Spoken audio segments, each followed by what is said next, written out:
अस्सलाम वालेकुम। पिछले हम लेक्चर में हमने मेश एनालिसिस डिस्कस किया था। उसमें हमारी एक मेन चीज़ जो थी कन्वर्जन, वो मिस हो गई थी। ये कन्वर्जन मेश एनालिसिस और नोडल एनालिसिस के लिए बहुत ही इम्पोर्टेंट है। अगर कन्वर्जन आ गई तो मतलब क्वेश्चन बंदा सोल्व कर सकता है। अगर कन्वर्जन ही बंदे को समझने आए तो वो क्वेश्चन शुरू से ही गलत होगी। मेश एनालिसिस में हमने क्या किया था? मेश एनालिसिस में हमने सिर्फ वोल्टेज सोर्स पे काम किया था। सारे जो सोर्स होंगे वो वोल्टेज सोर्स ही होंगे और उसमें केवीएल लग रही थी, सीरीज सर्किट था। तो यहाँ पे भी मेश और नोडल एनालिसिस में हमारे पास क्या होता है कि एक मिक्सचर दी हुई थी। कोई एक वोल्टेज सोर्स दी होती है, एक करंट सोर्स दी होती है, इस तरह मिक्स दिया होता है। तो हमें मेश एनालिसिस में हमने क्या करना है कि हमारे पास जितने भी करंट सोर्स होंगे हमने उन सबको वोल्टेज सोर्स पे कन्वर्ट करना है। हमारा पूरा काम जो होगा वोल्टेज सोर्स पे होगा और रजिस्टर उसमें सीरीज़ में लगे होने चाहिए। यहाँ पे हमारे पास ये एक करंट सोर्स हमें दी है और इसकी हमारे पास एक दो रजिस्टर है, एक इसमें सीरीज़ में, एक ये इसके साथ पैरेलल में लगे हैं। लेकिन हमें चाहिए क्या? हमें मेश एनालिसिस में हमें काम करना है वोल्टेज सोर्स पे। तो हमने क्या किया, इसको V is equal to I R, voltage find करने का फार्मूला था V is equal to I R हम कौन सा लेंगे? जो इधर पैरेलल में है वो वाला रेजिस्टेंस लेंगे। आई हमारे पास ये है, वोल्टेज सोर्स जो भी होगी, करंट सोर्स हमें जो भी गिवन होगी हम वो लेंगे। इसी तरह हम इस करंट सोर्स को वोल्टेज सोर्स में कन्वर्ट करेंगे और वो जो रजिस्टर यहाँ पे जो उसमें था, पैरेलल में था, वो आके अभी वोल्टेज सोर्स के साथ सीरीज़ में लगेगा। ये बात बहुत ही इम्पोर्टेंट है। मेश एनालिसिस में हमने टोटली वोल्टेज सोर्स पे काम करना है, उस पर करंट सोर्स इन्वॉल्व ना हो और रजिस्टर जो भी जितने भी हैं वो सारे सीरीज़ में लगे हों, ना कि पैरेलल में। अभी जो आगे हम लेक्चर करेंगे वो है नोडल एनालिसिस। नोडल एनालिसिस में हमें क्या करना है, टोटली करंट सोर्सेज हमारे पास होने चाहिए। जितने भी सोर्सेज हों, वोल्टेज सोर्स ना हो नोडल में, सिर्फ करंट सोर्सेज हो, वहाँ पे KCL लगेगी और वो पैरेलल सर्किट्स होंगे। फ़र्ज़ कर यहाँ पे हमारे पास एक सर्किट है, यहाँ पे वोल्टेज सोर्स है, यहाँ पे हमें एक वो दी हुई है, रजिस्टर दी हुई है R1। अभी हमने क्या करना है, हमें पता है कि नोडल एनालिसिस में हमने क्या करना है, हमें करंट सोर्स ही चाहिए होता है, सारे के सारे करंट सोर्स चाहिए होते हैं और पैरेलल में रेजिस्टेंस चाहिए होती है। मेश और नोडल आपस में अपोजिट हैं। मेश में सारे वोल्टेज सोर्स होते हैं और सीरीज़ में होते हैं और नोडल एनालिसिस में सारे करंट सोर्स होते हैं और वो पैरेलल में होते हैं। यहाँ पे हमारे पास एक वोल्टेज सोर्स था और एक R1 रजिस्टर लगा हुआ था और वो उसके साथ सीरीज़ में था। तो हमने उसको क्या किया, चेंज करके करंट सोर्स में तब्दील किया और उसको रजिस्टर के जिस रजिस्टर यहाँ पे सीरीज़ में था और ये रजिस्टर लेके हमने इसको, ये वोल्टेज था, ये रजिस्टर था, इसको लेके हमने इसको करंट सोर्स में चेंज किया था। I is equal to V divide by R से, I is equal to V divide by R current find करने के लिए ये दो चीज़ें हमारे पास यूज़ हुई थी। जो रजिस्टर हमारे पास वहाँ पे यूज़ हुआ है, यहाँ पे ये रजिस्टर यूज़ हुआ है, और भी रजिस्टर्स होंगे, लेकिन जो रजिस्टर यूज़ हुआ है वो करंट सोर्स के पैरेलल में होगा। और एक बात यहाँ पे याद रखनी है, यहाँ पे देखो तो ये पॉजिटिव है, ये नेगेटिव है। हमारे पास साइन हमेशा करंट नेगेटिव से पॉजिटिव जाती है, कन्वेंशनल करंट। इसलिए हमने क्या करेंगे, या पॉजिटिव से इधर आके नेगेटिव, इस तरह भी हम लिख सकते हैं। लेकिन करंट की डायरेक्शन हमारे पास यहाँ पे क्या है, ये नीचे से ऊपर है, मतलब माइनस से प्लस जा रही है, कुछ भी नहीं है। तो करंट की डायरेक्शन अगर हमें गिवन ना हो तो हम क्या करेंगे, उसकी डायरेक्शन एज्यूम करेंगे कि माइनस से प्लस जा रही थी, तो फिर हम चेंज करेंगे तो करंट की डायरेक्शन भी हम ऊपर की ही तरफ देंगे। यहाँ भी नीचे से ऊपर जा रही थी, यहाँ भी हम इसको ऊपर की ही तरफ देंगे और ऊपर भी यहाँ पे भी वही सीन है। यहाँ पे भी हमारे पास जो करंट सोर्स था उसकी डायरेक्शन गिवन थी जो कि ऊपर की तरफ है, लेकिन हम यहाँ पे हम जो काम करेंगे वो वोल्टेज सोर्स में तब्दील करने के बाद पॉजिटिव साइन ऊपर रखेंगे, क्योंकि नेगेटिव नीचे आएगी तो करंट हमें एज्यूम करेंगे कि करंट यहाँ से ऊपर जा रही थी, हमेशा नेगेटिव से पॉजिटिव जाती है, तो हमने ये एज्यूम कर लिया। इसी तरह सेम बनाना है, यहाँ पे ऊपर से नीचे नहीं गुजरेगी, यहाँ पॉजिटिव साइन नीचे नहीं आएगी, फिर वो गलत हो जाएगी। यहाँ पे जिस तरफ करंट की डायरेक्शन है यहाँ भी उसी तरफ करंट की डायरेक्शन होनी चाहिए, यहाँ भी जिस तरफ करंट की डायरेक्शन है वहाँ भी इस तरफ ही करंट की डायरेक्शन होनी चाहिए। करंट से वोल्टेज सोर्स पे करने के लिए V is equal to I R का फार्मूला यूज़ हुआ RT का, और वोल्टेज सोर्स से करंट में चेंज करने के लिए I is equal to V divide by R।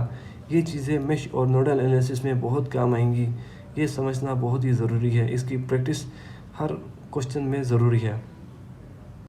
अभी यहाँ पे हमारे पास है नोडल एनालिसिस का एक एग्जांपल। नोडल एनालिसिस में हमें पता है कि हमने करंट सोर्स पे काम करना है और हमने KCL लगाना है। तो ये है हमारे पास example, use nodal analysis to find the voltage across 4 ohm resistor in the given figure. यहाँ पे हमारे पास 4 ओम एक रेजिस्टर है जो कि ये वाला, इसके क्रॉस हमने वोल्टेज निकालनी है। तो हम इस पे लगाएंगे, मैं नोडल एनालिसिस यूज़ करेंगे, नोडल एनालिसिस। तो हमारे पास ये पहला हमारे पास सर्किट गिवन होगा, ये वाला गिवन होगा, नीचे वाला हमने खुद इसको मॉडिफाई करके बनाना है। इस सर्किट पे हमारे पास क्या है, देखें 2 वोल्ट वोल्टेज गिवन है, एक रजिस्टर यहाँ पे है, एक रजिस्टर यहाँ पे है, एक ये है, एक ये है, करंट की डायरेक्शन ऊपर है। अभी हमें हमारी नॉलेज में है कि हमने क्या करना था, नोडल एनालिसिस में हमारे पास सारे करंट सोर्स होने चाहिए, लेकिन यहाँ हम देखते हैं तो यहाँ हमारे पास क्या है, एक वोल्टेज सोर्स भी गिवन है। हाँ, हम अब क्या करेंगे, इसको वोल्टेज सोर्स को करंट सोर्स में तब्दील करेंगे। वोल्टेज सोर्स को करंट सोर्स में हम तब्दील करने के लिए हमने फार्मूला भी पढ़ा था, I = V divide by R। तो वो हम यहाँ पे यूज़ करेंगे इस तरह, I = V divide by R। I हमारे पास आएगा यहाँ पे, अभी देखें V हमारे पास क्या है 2 और R भी हमारे पास क्या है 2। तो हमने 2 को 2 से डिवाइड किया तो हमारे पास 1 आया, 1 एम्पेयर करंट आई, जो कि हमने यहाँ पे लिखी है। और जिस रजिस्टर के क्रॉस हमने यहाँ पे, जिस रजिस्टर के को हमने यूज़ करके इसको करंट वोल्टेज सोर्स को करंट सोर्स में तब्दील किया था, वो करंट सोर्स के साथ पैरेलल में आएगा। दोबारा सुना, यहाँ पे बहुत ही इम्पोर्टेंट है, ये चीज़ समझनी बहुत ही ज़रूरी है। यहाँ पे हमारे पास क्या था, एक वोल्टेज सोर्स गिवन था और एक करंट सोर्स गिवन था। हमें पता है कि हमने क्या करना है, करंट सोर्स पे ही काम करना है। तो करंट सोर्स पे काम करने के लिए हम इस वोल्टेज सोर्स को, इस रजिस्टर को लेते हुए हम इस वोल्टेज सोर्स को करंट सोर्स में चेंज करेंगे। करंट सोर्स को चेंज करने के लिए हमारे पास फार्मूला क्या था, I = V divide by R। तो हमारे पास क्या है, V हमारे पास है 2 और R हमारे पास है 2।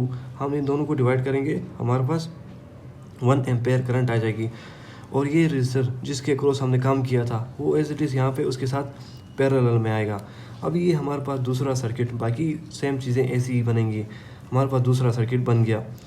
हमारे पास अभी दूसरा काम हमारे पास क्या है, यहाँ पे दूसरा काम है, हमने नोड्स अप्लाई करने, नोड्स पहचानने हैं, नोड्स कौन कौन से होंगे। अभी नोड्स मैंने यहाँ क्यों लगाया, ये 1 ये दूसरा नोड मैंने यहाँ क्यों लगाया, मैं यहाँ भी तो लगा सकता था, यहाँ भी लगाओ यहाँ लगाओ, बात सेम ही है, क्योंकि इनके बीच में कोई रेजिस्टेंस नहीं है। तो करंट यहाँ से आएगी तो यहीं पे आएगी या यहीं पे आएगी, वही करंट इधर भी आएगी। इसलिए हमने क्या किया, ये इधर लगाया। सेम केस यही है, मैं इधर भी लगा सकता था, यहाँ पे इस पॉइंट पे मैं लगा सकता था। मैंने यहाँ नहीं लगा के नोड को, ये वाला नोड मैंने नोड 2 नाम दिया, क्योंकि ये करंट यहाँ आएगी, वही करंट यहाँ पे आएगी। इसमें कोई बात नहीं कि हम ये यहाँ लगाएं या यहाँ लगाएं, बात सेम ही है। अब यहाँ पे देखें तो यहाँ पे एक रजिस्टर जो है इस नोड और इस नोड के बीच में आ रहा है, तो इसकी फिर अलग से हम प्रोसेस यहाँ पे डिफरेंट होगा, थोड़ा बहुत हमने इस पर काम करना होगा।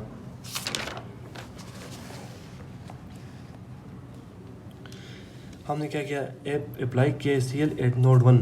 हम मेश एनालिसिस में हमेशा KCL ही यूज़ करते हैं। तो नोड 1 में हम KCL लगाते हैं तो क्या है, sum of entering current is equal to sum of leaving current. Leaving current क्या थी, current across 2 ohm resistor plus current across 4 ohm resistor. Current हम कैसे निकालते थे, V डिवाइड बाई R। वही हमने यहाँ पे भी किया है, V divide by R। 2 ohm resistance थी, ये 4 हमने कैसे क्यों किया, यहाँ पे देखें ये 4 यहाँ पे इन दोनों में कॉमन है। तो हम नोड 1 पे काम कर रहे हैं तो I1 माइनस I2 होगा, क्योंकि हम नोड 1 पे काम कर रहे हैं। I1 यहाँ पे सुपीरियर हम कहेंगे, इसको एक सुपीरियर है, मतलब इसको हम पहले लिखेंगे, इसको हम बाद में लिखेंगे। जब हम नोड 2 पे काम कर रहे होंगे हम क्या करेंगे, I2 माइनस I1 करेंगे, जब 4 ओम के क्रॉस हमने करंट निकालनी है। ये बात याद रखनी है। हमने KCL अप्लाई किया, sum of entering current sum of leaving current, current across 2 ohm current across 4 ohm, इन दोनों का हमने LCM लिया और इनको आपस में मल्टीप्लाई किया। ये क्रॉस मल्टीप्लाई हुआ, उसको सोल्व किया, हमारे पास इक्वेशन 1 आ गई। अभी हमने नोड 2 पे हमने लगाया, नोड 2 पे हमारे पास करंट इंटर कौन सी हो रही है। नोड 2 पे देखें तो ये वाली करंट 2 एम्पेयर जो है, ये वाली करंट यहाँ पे आके इस नोड पे इंटर हो रही है, इस तरह यहाँ से आ रही है, ये वाली करंट इंटर हो रही है। सम ऑफ लिविंग करंट कौन सी है इसमें, लिविंग करंट ये भी है, इसके क्रॉस जो करंट जा रही है वो भी लीव है, और 4 ओम के क्रॉस जो करंट जा रही है वो भी लीव होगी। यहाँ पे नोड 1 पे क्या हो रहा था, ये करंट लीव हो रही थी, ये करंट यहाँ से आके ये इंटर हो रही थी और ये लीव हो रही थी, हमने ये दोनों लिखी। यहाँ पे ये दोनों लीव हो रही हैं, ये करंट इंटर हो रही है।